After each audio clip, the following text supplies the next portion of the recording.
Have you ever stopped to think about how much meaning can be packed into a single word? Well, today we're going to do just that. We're diving into one simple ancient word, Malik. Now, you probably hear that and think, king, and you're not wrong, but that's just the tip of the iceberg. We're about to unpack its surprisingly deep layers, taking us from earthly thrones to the entire cosmos, and then right back to the kingdom inside you. So to get us started, let's frame this whole thing with a simple comparison. On one side, we've got an earthly king. We all kind of know what that looks like, right?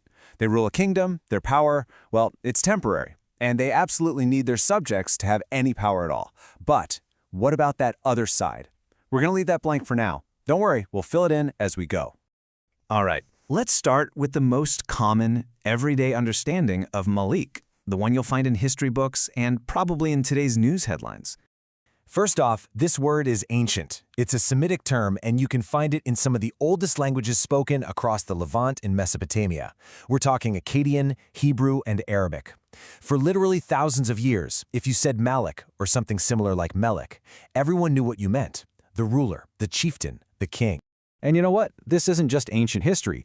The title is very much alive and well today. The monarchs who rule Bahrain, Jordan, Morocco, and Saudi Arabia all carried the title of Malik. And if you go back just a little bit, so did the rulers of Egypt, Iraq, and Libya. It's a direct thread from the ancient world right into our own. Okay, but that worldly definition, that's just the first layer. This is where we start to peel things back, because in a theological context, Malik takes on a meaning that is, well, it's infinitely bigger and more profound.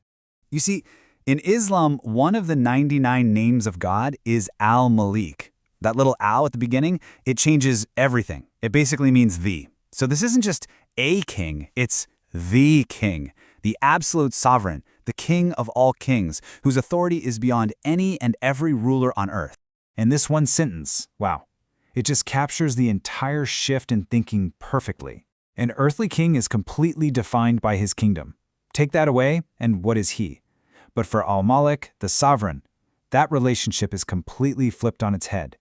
So remember that chart from the beginning? Let's fill in that other side now. An earthly king, he rules a kingdom.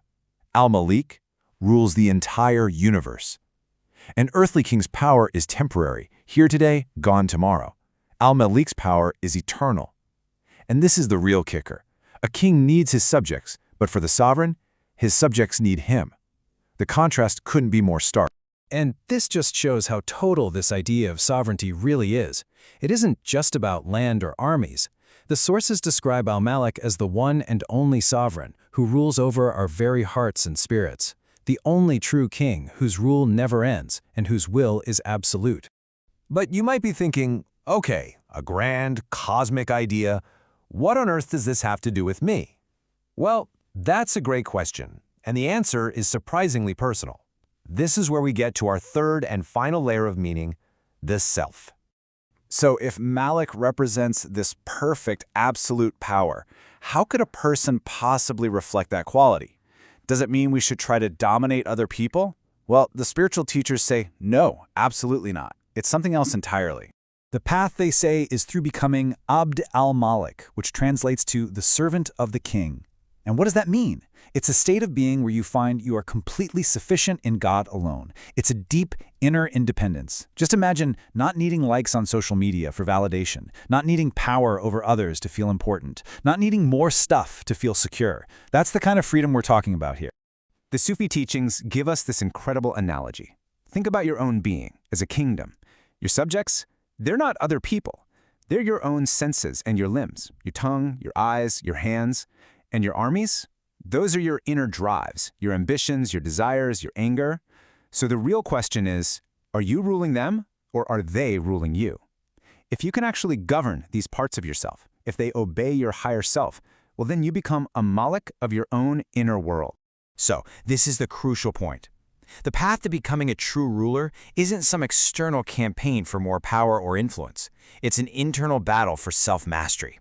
And this internal struggle is not a new idea. The brilliant 11th century philosopher Al-Ghazali really got to the heart of it with such clarity. He basically said that the greatest enemy you'll ever face isn't out there somewhere, it's much, much closer to home. It's your own lower self, your unchecked passions and impulses. And this reveals the ultimate twist in what Malik can mean. It suggests that the real quest for power isn't about beating external enemies at all. True sovereignty, the real way to reflect that divine quality of Al-Malik, is found by conquering the passions within your own soul. And that's not just about control, it's the source of real, unshakable power and freedom. So, here we are. We've journeyed from a simple title for a king to the absolute sovereign of the entire cosmos and landed right back in our own hearts. It leaves us with one final question to really think about. Beyond your job, your status, or what anyone else thinks of you, what does it truly mean to rule your own life?